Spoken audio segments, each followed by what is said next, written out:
أعوذ بالله من الشيطان الرجيم بسم الله الرحمن الرحيم. Жүсіп алейхиссалам пайғамбар қиссасы өмірбаян.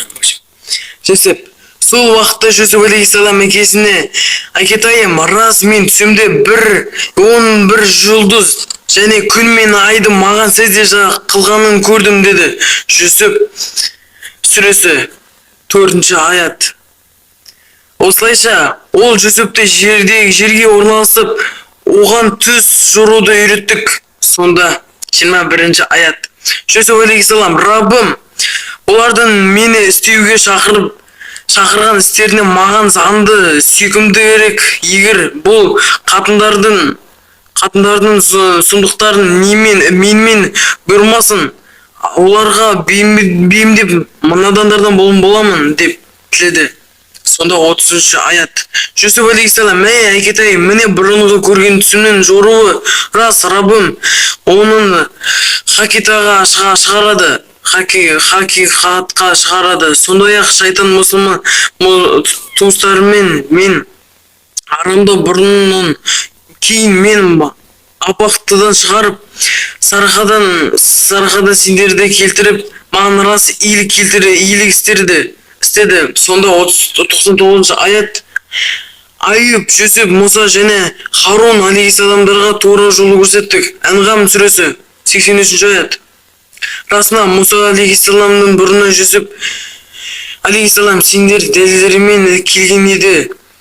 Ақыры Жүсіп алейхиссалам қайтыс болғанда Алла одан кейін ешбір елші жібермеді деген елдер. Осылайша Алла шектен шығуы күдіктенуші кісіні адастырады.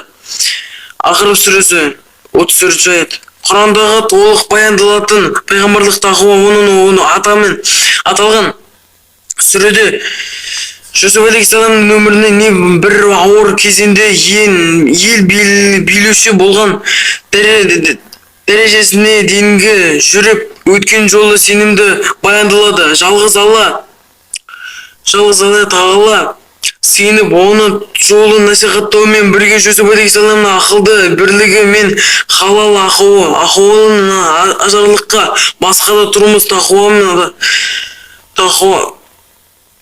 тақуанетті көрсетілген тағдыр айдап келіп, араб елінде өзін игі басшылардың біріне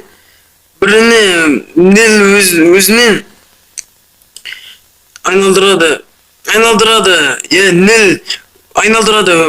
Әр түрлі жағдайда өткен 14 жыл ішінде оның қамқорлығымен Ніл өзінің теңізінде құяр сағасының үйдейлерінде үлкен тобы шоғаланып, сондықтан олардың мысаларынан орнатқан халықтарынан біріне айналады. Құлдықтан кейін үлкен дәрежеге, бірақ оның сенімді оның қолы бас уәзірлеріне жетеді. Жүсіп дейді патша оған, сенің бойында игі арлық мінез құлық, ел ішінде аңызға айналған ақыл ойын мен сымбат жамылған 30-ға келгенде қол жеткізген білімнің мен тәрбиенің сені бұйрығынан да биікке лайық етіп отырған ел басқаруға тікелей аралап, маған бірінші уәзір боласың.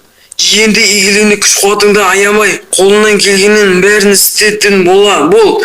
Мен бұл жаралымдығы сарай алдында жария етпекпін. Келесі. Дәл осы күні бүкіл сарайда адамдардың ауыздарының алысқан сәйгүліктерге желенген қоясақты күйліктерімен салтатымен қала ішіндегі ғибадат орны алған ағылы перғауын тобының лігіне жалғасып, екінші күймеде де елдің үміт еткен ең жас басқарушылардың бірі Жүсіпте салтанатпен кетіп бара жатты. Осы кезде хабарлаушылар мен тәртіп сақшылары керенелерін тартып орталарында жарылы жол беріп, көшенің екі бетіне сыймай тұрған халыққа әмірлеріне тізе бүгіп, құрмет көрсетуге белгі берді. Бүкіл Мысыр бір сәтте толқылай жабырылып, қозғалыстан тана қалды. Ғибадат етіп болған соң Фирғауынның қолына көтеріп, өзіне назар аударыпты. Бүкіннен бастап Жүсіпке эпитет дәстүрінің бойынша жаңа ат есімді беретін жариялады. Оның мазмұны Алла Тағала сүйінген билеуші деген мағынада сөз еді. Кейбір тарихында зерттеушілеріне қарағанда Жақып алейхиссалам Ибрахим пайғамбардан 200-250 жылдан кейін өмір сүрген деп шамаланады. Соған бейімделіп Жүсіптің өмір сүрген уақыты біздің жыл сауынымызға дейінгі 100-130 жылдары аралығында болуы тиіс деп болжам айтуға жатады. Енді мынаған келейік, осының дәл алдында мысырлардың қолөнері мен үлкен феодалдық иелеріндегі шамалар, саяхаттар мен құлдардың көтерілісі болған тарихтың белгілі бір елдің саясаты құрылымын шайқалап бұрынғы қуаттан айырады. Оған қосымша осы жағдайда пайдаланып елге шығыстан шақпақшылардан лап береді. Ол геостаттар еді. Сол екпінімен сол төменгі Египеттен басып алып, Нилдің ең маңызды сағасының қожалық етті. Ел басқаруда Фирғауын әдісін жалғастырады. Сөйтіп бұл жақта 150 жылдай билік жүргізді. Оларды жергілікті халықтардың ірі-ұсақ бас көтерілуінен сол бойда басып, ханшып, танат жазылу шараларын алады. Кедірсөктердің кім екендігі жөнінде тарихи деректерінде әлі күнге бар пікір жоқ. Оларда бастапқыда шөл адамның патшасы, кейінірек малшылар қауымдарының көсемі деп атады. Соңғы кезде олар жөнінде басып алушылар, басқа жақтан келгені басқарушы деген ұғым біршама тұрақты. Bir шын мәнінде шығыстан келушілердің бәрі кедірсөктер емес, тек олардың жетекшілері және оған солар еді. Олардың ішінде әр түрлі тайпа халық өкілеттер жолдан келіп қосылғандар, тіпті ұры қарақшылар қосымшама пайда сатылғандар да бар еді. Бұл осы уақыттағы Месопотамия ішіндегі қайғап жатқан қазан сияқты этетикалық өзгерістер мен түрлі қимыл қозғалыстар нәтижесінде Азияның келіп, ел ішіне едетілі кірген әр түрлі ұлыстардың әсіреген пайда болған сапарлысын кезі болатын. Олар бұрыннан отырықшы семитик ұрпы тұрақтарында Сирия мен Палестинаға ығыстырып, орнын иеленеді. Кейін Палестинаға түгелдей өзіне қаратып, басына байлығы меншіне айырады. Осы арада мұның Жүсіп алейхиссалам тарихында қандай қатысы бар деген ой тууы мүмкін. Бірақ болай, ғалымдардың археологиялық зерттеулерінде нәтижесінде Египетке оның Нил өзіне тамағына Израильді көшіп барып мекендеген мезгілі осы Кегістұраттың бақсышылары мен тұзба-тұз келетіні көрсетті.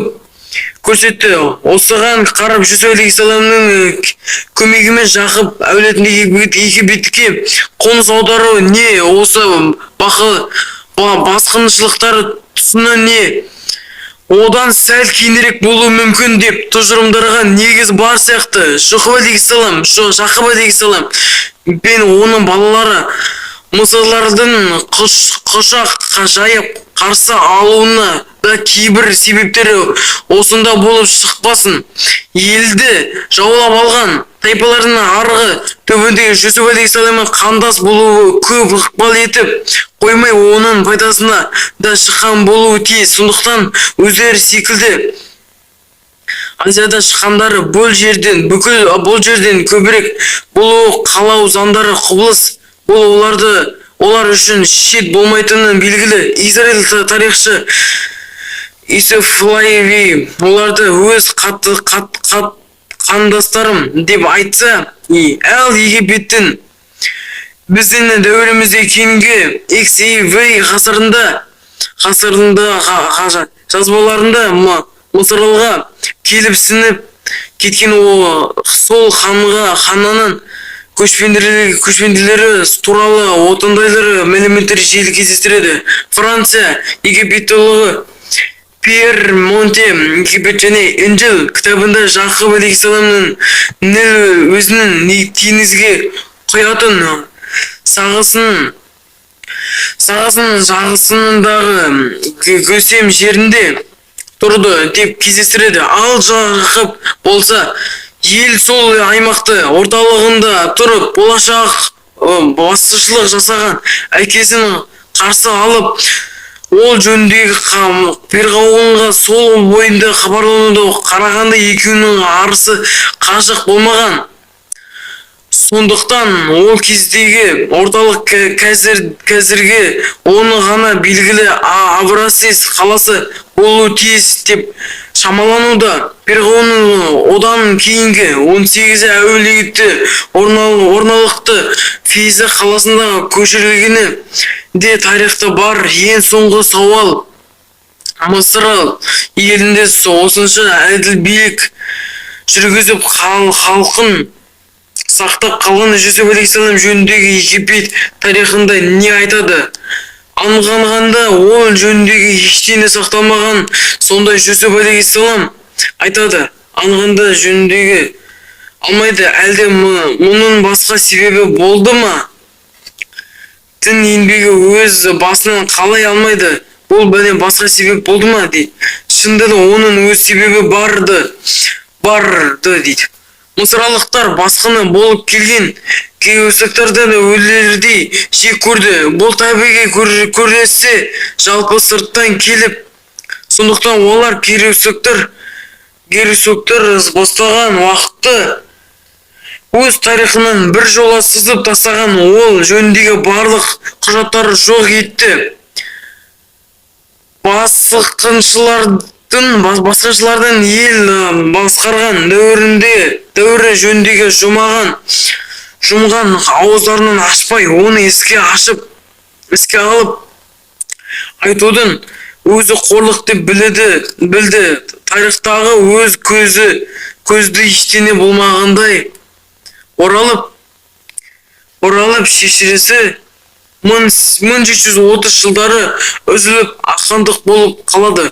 Да біздің замандығымызға дейінгі 1580 жылы қайта бастап жалғасып, ілгілерінде араларында 150 жылды шамасы сол ақтай күйдегі ал күнге сақталуда. Міне мысырлықтардың бірі Қақбас сондай деді. Жүсіп алейхиссалам әкесімен дидарлысы бауырларымен жүздесіп, оны ағасы мен өзімен бірге туған інісі жанына келді.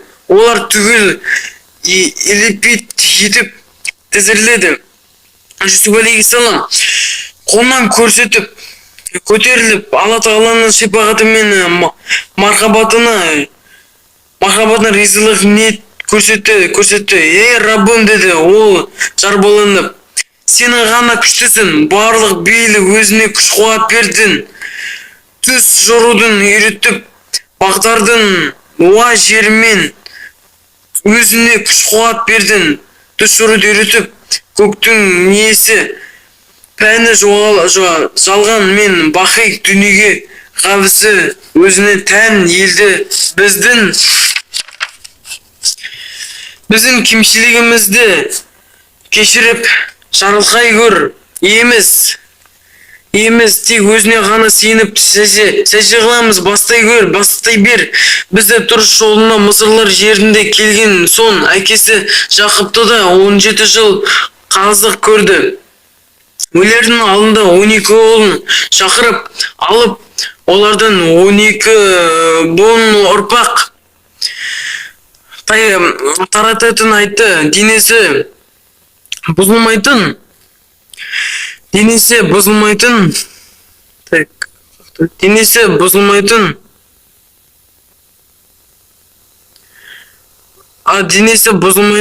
етіп қатырларды арап әдеттімен жерленіпті. Жоқтау жетігінге созылыпты деді. Ханадағы Ибрахим алейхиссаламның бейтінің жанында қойылыпты. Осы арада бір мәселеге назар аударып етейік. Жүсіп алейхиссаламның Мысырға келген соң осы уақытта заңдара отырғанын айтып едік.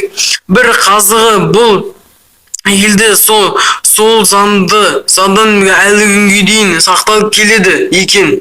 Ол жаққа барған мұсылмандар оны көруге ниет қылса, оларды алып барып заңдарды араластырудың көп қиындығы жоқ секілді. Ал Жүсіп алейхиссалам болса 110 жасында өліпті. Көз құмарында Израиль халқы қашанды ханның жерінде оралатын болса, оны сүйенген әкесінің жанында апарып қойды. Балаларына аманат етіп тапсырыпты. Сонда бері мәңгілік өлмейтін Жүсіп Залиха ғашықтағы дүние жүзі әдебиеті мен сұлулық өнерінің ұрпақтан ұрпаққа ауысып көшіп келе жатқан ұрпақтары тарапына айналып келеді.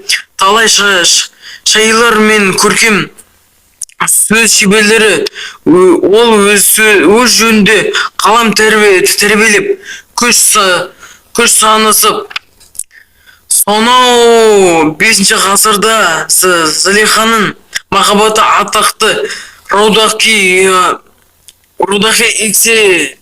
XI ғасырында адами ақырындағы XIV ғасырында сөз шебері Хавесиге XV ғасырында жәмеге шабыт беріп жыр тастан болып төгіледі. Халық олардың қолдан қолға көшіріп оқып дәріптеп сусынданады, ләззат алады. Жүсіп Залиха аңызы ұлы генеттен басына айналдырып көңілін толықтырды. Ол өзінің алдынан менің Залихам деп атап мақтанды. Сол арқылы жан рахатын көшті. Міне сүйіспеншілік күші деп осы қазақ халқының арасында Жүсіп алейхиссалам аты сонау ертеден белгілі. Олардан түсінігінше Жүсіп алейхиссалам аса көрікті. Оған қосымша түс жоруы сол арқылы болашақты болжап отырушы сәулеге пайғамбар болып қадірленеді. Мұсылман діндерінде көрген түстерін айтпастан бұрын қадірленеді. Мұсылман діндерінің көрген түсті айтпас бұрын Жүсіп пайғамбар жорсын деп алдын ала айтып алатындар да содан болу тиіс. Ал Жүсіп Залиха жарына келетін болсақ, ол шәкірт болу тиіс.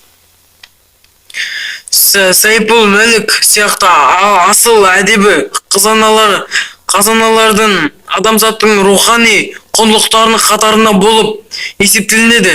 Мәңгі құрап солмайтын жасыл ағаш сияқты әлі күнге гүл атып кетпеуімен келеді.